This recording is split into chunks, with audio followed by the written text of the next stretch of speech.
Hello, I'm Aaron from Floor is Lava Productions, and this is Better Mixes, episode 1.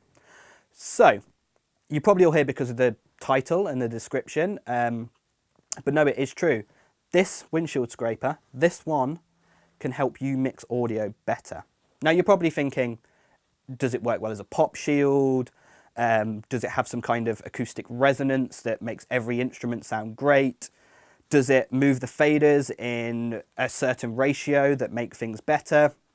The answer to all of those is no. This scraper will help you mix better because of a feature that I found on it. Now I'm just going to take you back a bit to how I discovered this. So, like most people, if you have a car in the winter, you have to scrape your windshield because it freezes overnight. I had a nice scraper, had a glove on it, it was great, but unfortunately I snapped it one morning. So I went out to get a new one. I went to a popular shop in the UK that sells things for £1, and I ended up picking this scraper. So I picked it because it's blue. I'm a big Leicester City fan, if you're into your football. So I picked it because it's blue. That's the main reason I picked it. There was lots on display. I didn't really think about it. This was the only blue one. So when I got this scraper home, I realised there was a little white sticker just here that said "Press me," and I thought, okay, that's weird. So if you do actually press there, you'll see it has a light on it. Now you're probably thinking, like I did, what is the point in that? So I was trying to rack my brain about why this had occurred, why this was here. And I came to the conclusion that at no point is this light going to be useful. Because A, it's very, very dim.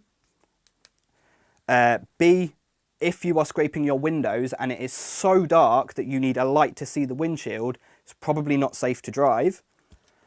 C, if it is ever very dark in the morning and you need to be able to see, just turn the internal light on in your car, which will be much better. And I just couldn't get my head around this light. And then it led me to thinking about how this was made. So at some point, the company, which I'm not going to name, decided that they wanted to stand out and do something a bit different from all the other scrapers. This is speculation, by the way. I have no insight into how these are manufactured, how they're designed or anything. But at some point in the production of this, someone said, shall we put a light on it? To which anything decided by committee probably went, okay, yeah, let's put a light on it. Now, by adding this light, it's probably added time onto the making of it and the design. It's definitely added money because someone had to design the light, or if they've licensed it from someone. It's added time onto the construction because it's no longer just a scraper. There is now electronics in there. So what I'm trying to get at, if you can't guess, is that sometimes overcomplicating things doesn't make something better.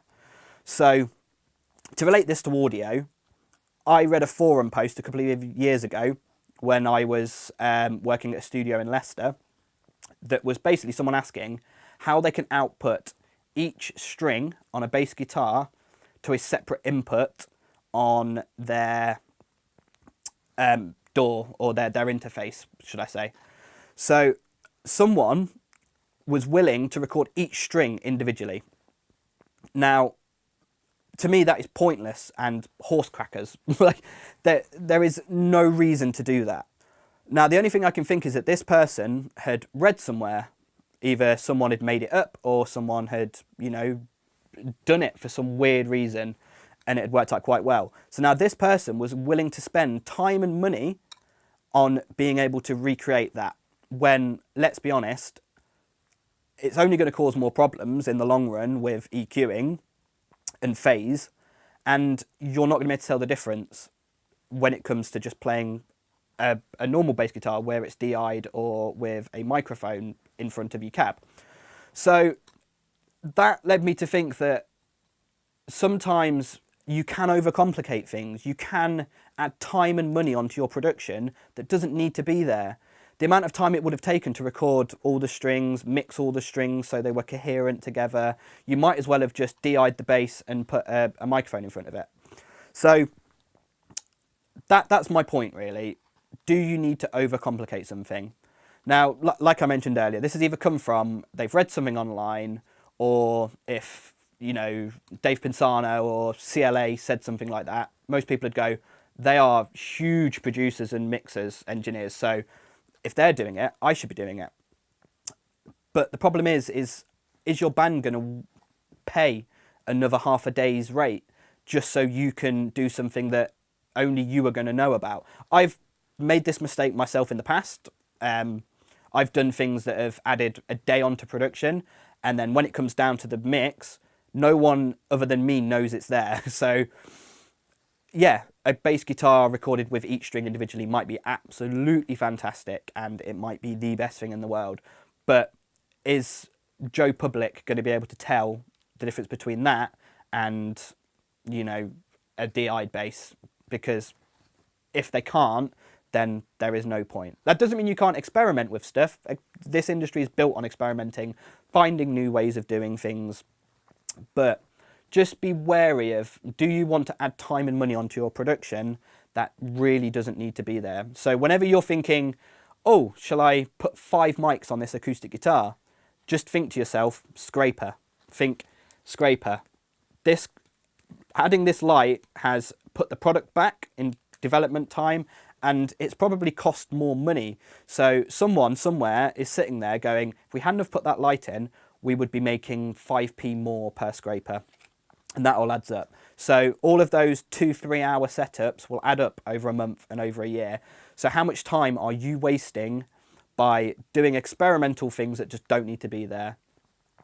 Some of the best mixes in the world are done with just a microphone and, you know, an interface. And so just be wary. Next time you're going to do something crazy and experimental, think about the scraper. Does it need to be there? Would the band or artist have a problem with knowing that you're adding half a day's rate onto their recording and mix because you want to try something that they're not going to be able to tell the difference for, the public's not going to be able to tell the difference for, only you are? Okay, so that is episode 1 of Better Mixes. I'm Aaron from Floor is Lava Productions. You can find us on Facebook. It's facebook.com/Floor is Lava Productions. You can follow us on Twitter. It's @FloorIsLavaUK. And you can go onto our website, www.floorislava.co.uk. Feel free to message me, comment below. Make sure you subscribe, like the Facebook, like the Twitter, all of the normal housekeeping nonsense. If you do want to talk about getting a mix done, give me a call, or an email or a message, and we can discuss from there. But yeah, so scraper. Think about the scraper. It really can make your mix better. Okay, thank you. Goodbye.